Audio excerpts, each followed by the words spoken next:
ஒவ்வொரு நாளும் ஒரு சிலுவை தியானத்துக்கு ஏதுவான வசனத்தை நாம் தியானித்து வருகிறோம். இன்றைக்கு தியானிக்கக்கூடிய 1 கொரிந்தியர் புஸ்தகம் 1ஆம் அதிகாரம் 13ஆம் வசனத்தை ஒரு வாசியுங்கள்.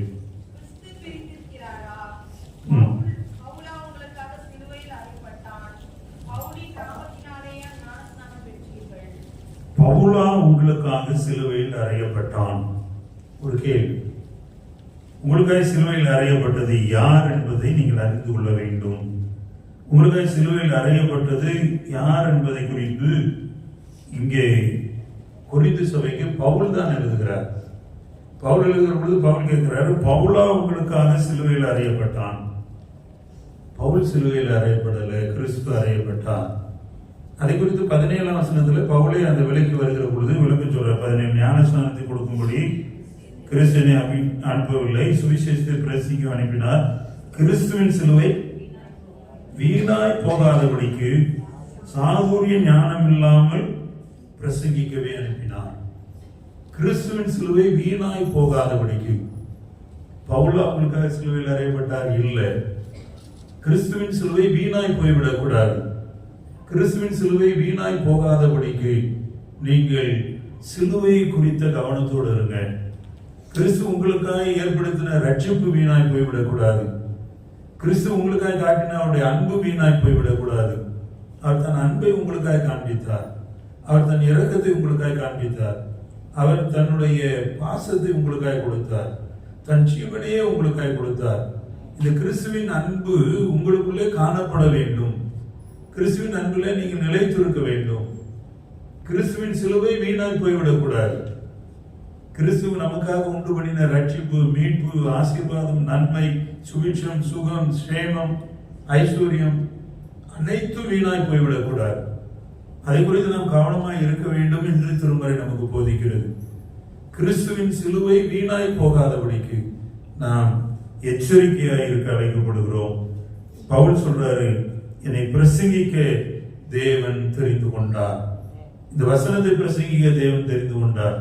அந்த பிரசங்கத்தை பற்றி சொல்றாரு, சாதுரிய உலக ஞானத்தினால பிரசங்கிக்காம நான் சாதாரணமா வசனத்தை சொல்லவே அழைக்கப்பட்டிருக்கிறேன். பவுல் அப்படித்தான் சொல்றாரு.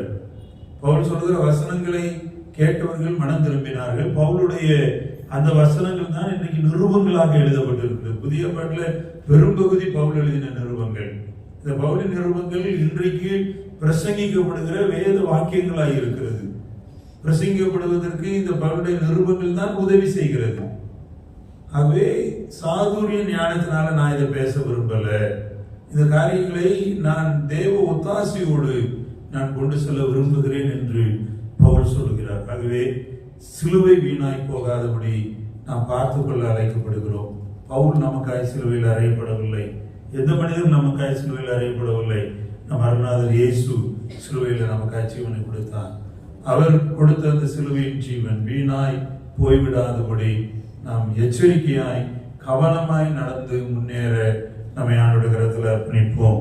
தொடர் தியானமாக அப்போஸ்தலர் நடவடிக்கைகள் 15ஆம் அதிகாரத்தில் 1ஆம் வசனத்திலிருந்து 21ஆம் வசனம் வரை நாம் இன்றைக்கு தியானிக்க அழைக்கப்படுகிறோம். அப்போஸ்தலர் 15ஆம் அதிகாரத்திற்கு நாம் இப்பொழுது வந்திருக்கிறோம்.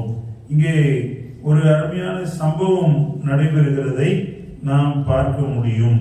13ஆம் 14ஆம் அதிகாரத்துல பவுலுடைய முதல் மிஷனரி பயணத்தை குறித்து நாம் வாசிக்கின்றோம். இந்த 15ஆம் அதிகாரத்துல பவுலும் பர்னபாவும் எருசலேமுக்கு அனுப்பி வைக்கப்படுகிறார்கள். பவுலும் பர்னபாவும் எருசலேமுக்கு செல்ல வேண்டிய ஒரு நிர்பந்தம் உண்டாகிறது.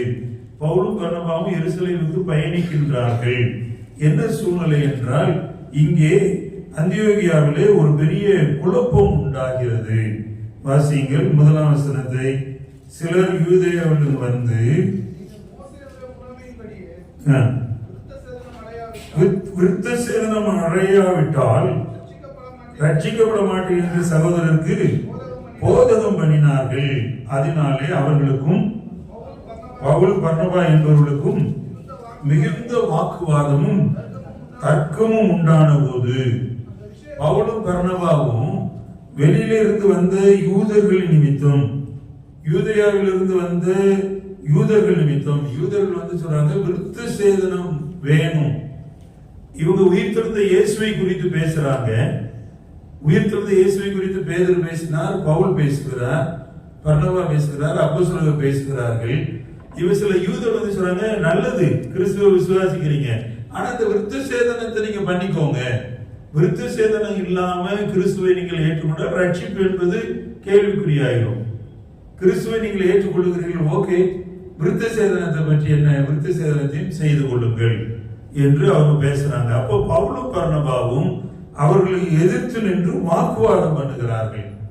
அது அப்படி இல்லை என்பதாக தர்க்கம் வலுக்கிறது, தர்க்கம் பெரிதாகிறது. பவுலும் பர்னபா அவர்களை சேர்ந்த வேறு சிலரும் எருசலேமில் இருக்க அப்போஸ்தலர்களுக்கும் மூப்பர்களுக்கும் போக வேண்டும் என்று தீர்மானித்தார்கள். இப்ப பவுலும் பர்னபாவும் இந்த குழப்பத்தை யூதர்கள் கொண்டு வந்ததுனால, இந்த யூதர்கள் இப்படி செய்து கொண்டே இருக்கிறதுனால எருசலேமிலே போய் இதற்கு ஒரு தீர்வு காண வேண்டும் என்று சொல்லுகிறார்கள். இவங்களுக்கு புரியுதா? சபையினுடைய முதல் அப்ரோச், ஒரு பிரச்சனை என்று வந்த பொழுது, வாக்குவாதம் தர்க்கம் என்று வந்த பொழுது, அவங்களுக்கு இருக்கிற தலைமை பீடம் எருசலேமில் தான் இருந்து புறப்பட்டார்கள். எருசலேமில் இருந்து தான் பரிசுத்தாவின் வல்லமை பெற்றுக்கொண்டு சபை ஸ்தாபிக்கப்பட்ட பொழுது இவர்கள் புறப்பட்டு யூதேயா, சமாரியா, உலகத்தின் முடிவடைந்தும் புறஜாதிகளிடத்திற்கும் வந்திருக்கிறார்கள். இப்ப இந்த பிரச்சனைக்கு தீர்வை அங்கே போய் அப்போஸ்தலத்துல அதை பேசி தீர்க்க வேண்டும். இன்றைக்கு நம்முடைய சபைகளில நம்ம ஒரு டினாமினேஷன்ல இருக்கோம். நம்முடைய டினாமினேஷன்ல நமக்கு சபைக்குள்ள ஏதாவது பிரச்சனைகள் இருந்தால், வாக்குவாதம் இருந்தால், தர்க்கங்கள் இருந்தால் அதை நமக்குள்ளே தீர்க்க முடியாத போது நம்முடைய பேராயத்துக்கு செல்லுகிறோம். இதே இந்த முறை எங்க இருந்து வந்துச்சுன்னா ஆதி திருச்சபையில இருந்துதான். The first in the church. அப்போஸ்தலர் நடவடிக்கைகளை படிக்கிறப்போ ஆதி திருச்சபையில சபையில உண்டான முதல் நடவடிக்கைகளை படிக்கிறோம், முதல் காரியங்கள். அதான் இன்றைக்கு நம்முடைய சபையில நடைமுறையா இருக்கிறதுன்றதை நாம் உணரணும். இந்த 2 நாட்களில் ஏன் இதை அதிகாலையில படிக்கிறோம் அப்போஸ்தலர் நடவடிக்கைகளை என்ற, நம்ம திருச்சபை அன்றைக்கு இருந்த ஆதி திருச்சபையின் ஒரு நிழலாட்டமாய் அல்லது ஒரு மாடலா இருக்கிறது என்பதை நாம் மறந்து விடக்கூடாது. அதை பின்பற்றி தான் இந்த காரியங்கள் எல்லாம் சொல்லப்படுகிறது. இப்ப இவங்க எருசலேமுக்கு போக தீர்மானித்திருக்கிறார்கள். 3ஆம் வசனத்தை படிச்சீங்க, அப்படியே அவர்கள் சபையாரால் வழிவிட்டு அனுப்பப்பட்டு இவங்க இப்ப எருசலேமுக்கு போகிறப்பையும் பெனிக்கே, சமாரியா நாடுகள் வழியாய் போய் புறஜாதியார் மனம் திரும்பின செய்தியை அறிவித்து சகோதரர்கள் எல்லாரும் மிகுந்த சந்தோஷத்தை உண்டாக்கினார்கள். அவர் எருசலேமுக்கு வந்து சபையாராலும் அப்போஸ்தலராலும் மூப்பராலும் ஏற்றுக்கொள்ளப்பட்ட போது தேவனை தங்கள் கொண்டு செய்தவர்கள் எல்லாம் அறிவித்தார்கள். அப்பொழுது இங்க நடக்கிற பிரச்சனையை பாருங்க. பரிசேய 5ஆம் வசனத்தை ஒரு வாசிங்க. பரிசேய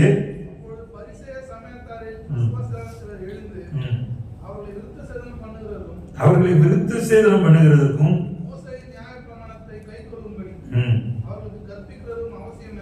அவசியம் என்றார்கள். பாருங்க, முதல்ல யூதர்கள் சொல்லிக்கிட்டு இருந்தாங்க, இப்ப பரிசேயர்கள் வந்து சொல்றாங்க ஆமா அந்த விருத்த சேதனம் பண்றது அவசியம் என்று சொல்லுகிறார்கள். இப்ப இந்த விருத்த சேதனத்தை பற்றி கொஞ்சம் உங்களுக்கு நான் சொல்லிவிட விரும்புகிறேன். விருத்த சேதனம் என்ன நமக்கு தெரியணும். விருத்த சேதனம் என்பது ஆண் பிள்ளைகளுடைய நுனித்தோலை அதை வெட்டி எடுப்பது. ஆதியாகமம் 17ஆம் அதிகாரத்துக்கு நீங்கள் திருப்புவீர்களானால் 17ஆம் அதிகாரம் 10ஆம் 11ஆம் 12ஆம் வசனங்களை நீங்க படிச்சீங்கன்னா அதுல இந்த விருத்த சேதனத்தை பற்றி ஆண்டவர் பேசுறார். 10ஆம் வசனத்தை வாசிங்க. 17:10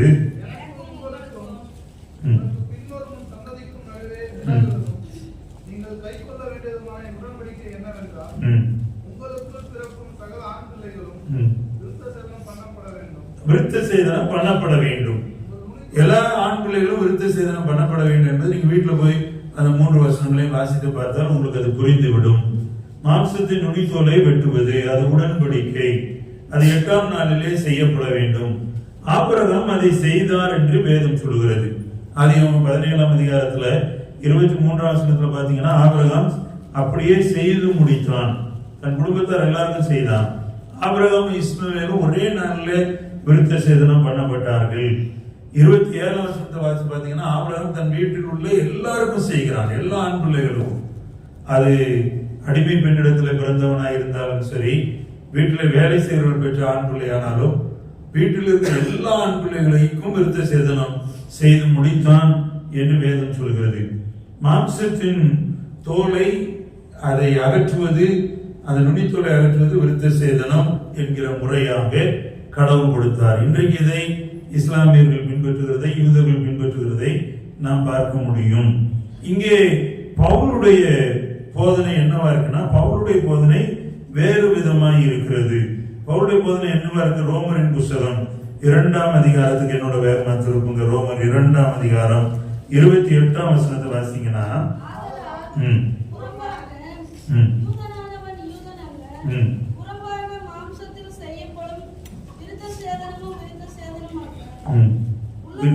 அதான் 29 வாசிங்க. உள்ளத்தில்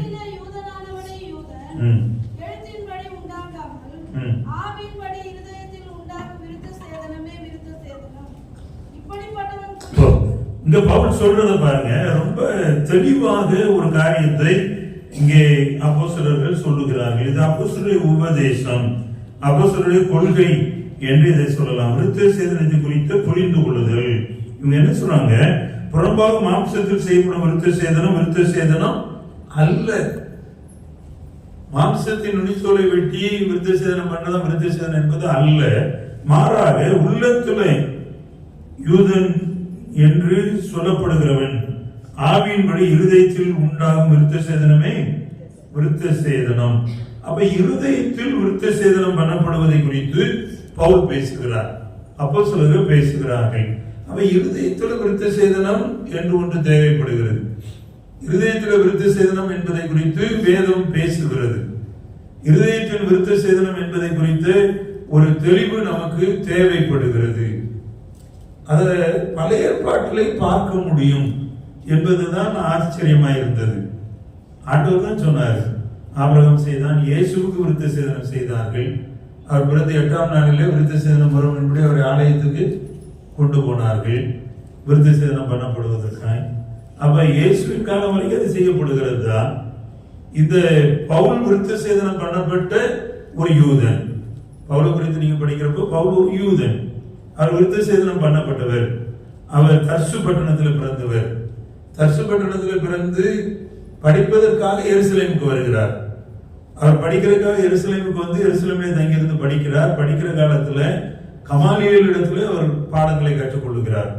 கமாலியேல் ஒரு கிரேக்க பேரறிஞர், ஒரு கிரேக்க தத்துவ நிபுணர் கமாலியேல். அவருடைய பாடத்திலே இவர் பாடங்களை கற்றுக்கொள்கிறார். இவருடைய தகப்பன் ரோம பின்னணியத்தை சேர்ந்தவர். ஆகவே பவுல் சொல்றார், நான் ரோமனுக்குரிய ஸ்லாக்கியம் பெற்றவன். எங்க அப்பா ரோமன், அதனால நான் ரோமன். எங்க அம்மா யூது பெண், அதனால நான் யூதன். அதான் பவுல் சொல்றார், நான் யூதனுக்கு யூதன், கிரேக்கனுக்கு கிரேக்கன் என்று சொல்லுவார். தன்னை அப்படி காண்பித்துக் கொள்ளுகிறவராக பவுலை நீங்கள் வேதாகமத்தில் பார்க்க முடியும். பவுல் அப்படிப்பட்ட ஒரு சிந்தையுடைய அல்லது செயலுடைய ஒரு மனிதனாக செயல்படுகிறதை நாம் வேதத்தில் பார்க்க முடியும். சரி, இந்த பவுல் பழைய ஏற்பாட்டில் இருந்துதான் இந்த தெளிவை பெற்றுக் கொண்டார் என்று நான் உங்களுக்கு ஒரு வசனங்களை காண்பித்துக் கொடுத்தால் உங்களுக்கு அது புரியும். பவுல் சொல்றாரு, இருதயத்தில் செய்யப்படுகிற விருத்த சேதனமே. எரேமியா தீர்க்கதரிசன புத்தகத்துக்கு நீங்கள் என்னோடு திருப்புவீர்களானால் எரேமியா 4ஆம் அதிகாரம், எரேமியா 4ஆம் அதிகாரத்துல 4ஆம் வசனத்தை ஒரு வாசியுங்கள்.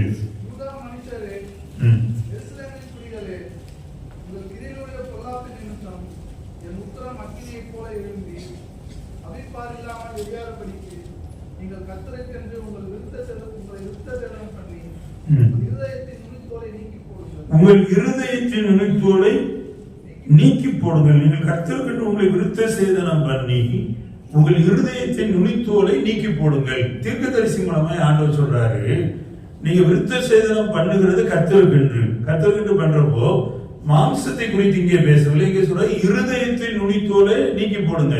இருதயத்தில் இருக்கிற எக்ஸ்ட்ரா குரோத்தை கட் பண்ணி எடு. இருதயத்தில் இருக்கிற தேவையில்லாத காரியங்களை வெட்டி எடுங்கள். இருதயத்துல நீ விருத்த சேதனம் பண்ணப்பட வேண்டும். இந்த ஒரு வசனம் இல்ல, 6ஆம் அதிகாரத்துல 10ஆம் வசனத்தை வாசிங்க. 6ஆம் அதிகாரம் 10ஆம் வசனம்.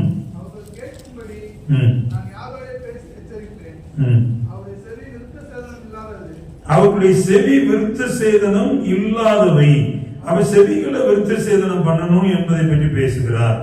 அவர்கள் செவிகள் விருத்த சேதனம் பண்ணப்பட வேண்டும்.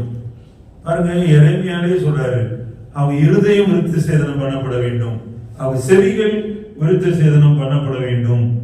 எரேமியா 9ஆம் அதிகாரம் 26ஆம் வசனத்தை வாசிங்கன்னா 9:26 பாருங்களேன்.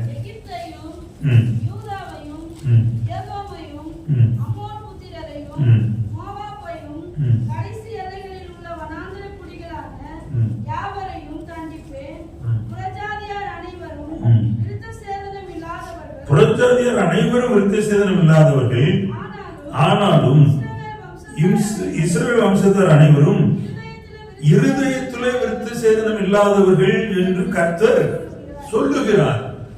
பழைய ஏற்பாட்டிலே விருத்த சேதனம் என்பது வெறும் நுனித்தோல் வெட்டுவதாக எழுதப்பட்டதாக அநேகர் சொல்லி அதை குழப்பி விட்டு, இப்ப கலாத்திய திருச்சபையில பவுல் பிரசங்கம் பண்ணிட்டு போன உடனே சில யூதர்கள் இதை செய்யறாங்க.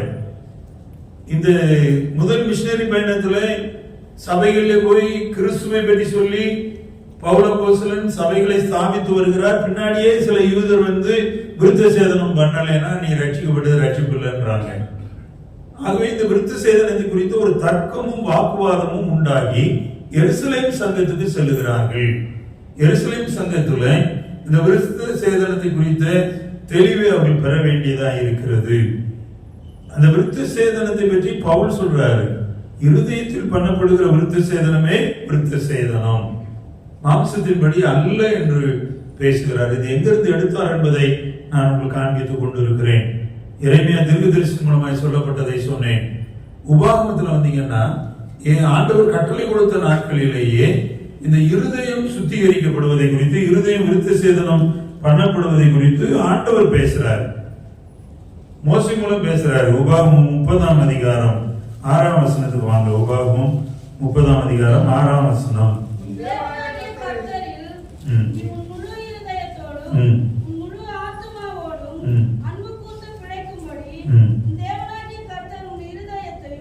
உன் இருதயத்தையும் உன் சந்ததியான இருதயத்தையும் விருத்த சேதனம் பண்ணி, ஆண்டவர் சொல்றாரு, நீ உன் இருதயத்தையும் உன் சந்ததியின் இருதயத்தையும் விருத்த சேதனம் பண்ணி.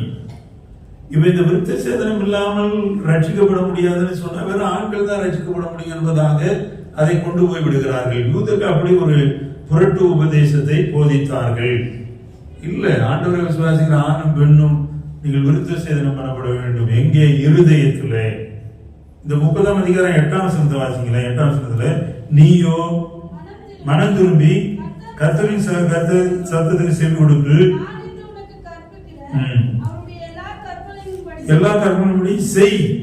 ஏன் செய்யணும்? இருதயத்துல விருத்த சேதனம், இருதய விருத்த சேதனம் பண்ணப்பட வேண்டும். அதை சபை விசுவாசிகள் அனைவருக்கும் உண்டான ஒரு நியமமாக இங்கே பேசுகிறார். இங்கே ஆதி திருச்சபையின் சபைகளுக்குள்ளே இந்த யூதர்கள் குழப்பத்தை கொண்டு சபையுடைய சமாதானத்தை கெடுக்கிறார்கள். அப்பதான் இவங்க எருசலேமின் சங்கத்துக்கு போய் இதை குறித்து முறையிட வேண்டியதா இருக்கிறது. இன்னும் அப்போஸ்தலர் பவுலுடைய டீச்சிங்ஸ் நீங்க மற்ற நிருபங்களை கலாத்தியர்ல படிக்கலாம், கொலோசியர்ல படிக்கலாம், பல போதக நிருபங்களையும் படிக்கலாம். அதுல எல்லாம் எழுதுறாரு, இந்த விருத்த சேதனம் என்பது ஒன்றும் இல்லை, ஆண் என்றும் இல்லை, பெண் என்றும் இல்லை, அடிமை என்றும் இல்லை, சுயாதீனன் என்றும் இல்லை. கிறிஸ்துவுக்குள்ள கிறிஸ்துதான் மையம். கிறிஸ்துவுக்குள்ளே நீங்க எல்லாம் சமமா இருக்கிறீர்கள், வித்தியாசங்கள் இல்லை, பாரபட்சம் இல்லை என்பதை அப்போஸ்தலனாகிய பவுல் தெளிவுபடுத்தி நிருபங்களுக்கு எழுதுகிறார். அப்ப நாம் இன்னைக்கு இந்த விருத்த சேதனத்தை குறித்த ஒரு சின்ன தெளிவை பெற்றிருக்கிறோம் என்று நான் விசுவாசிக்கிறேன். அதனால விருத்த சேதனம் பண்ணப்படுகிறவருடைய குவாலிட்டிஸ், விருத்த சேதனம் இல்லாதவர்கள், இருதயத்தில் விருத்த சேதனம் இல்லாதவர்கள் எப்படி இருப்பாங்க என்பதை தீத்துவின் புத்தகம் 1ஆம் அதிகாரம் 10-16 வசனங்கள் வரை பவுல் பேசுகிறார். நீங்க வீட்டுல போய் அதை படிச்சு பாருங்க. விருத்த சேதனம் இல்லாதவர்கள் அவங்க எப்படி இருப்பாங்க, விருத்த சேதனம் உள்ளவர்கள் எப்படி சாட்சியை கெடுத்துட்டாங்க என்பதை பற்றி அங்க பேசுறாரு. அதை குறித்து வைத்து வீட்டுல போய் படித்து பாருங்க. தீர்ப்பு 1ஆம் அதிகாரம் 10ஆம் வசனத்திலிருந்து ஒரு சில வசனங்கள், அதுல கிட்டத்தட்ட ஒரு 9 காரியங்களை சொல்லுவார். அவங்க இப்படி இருக்கிறாங்க என்று அவர் காரியங்களை வெளிப்படுத்துகிறார். சரி, விருத்த சேதனத்தை குறித்து இங்கே யூதர்கள் முதலாக குழப்பத்தை உண்டாக்குகிறார்கள்.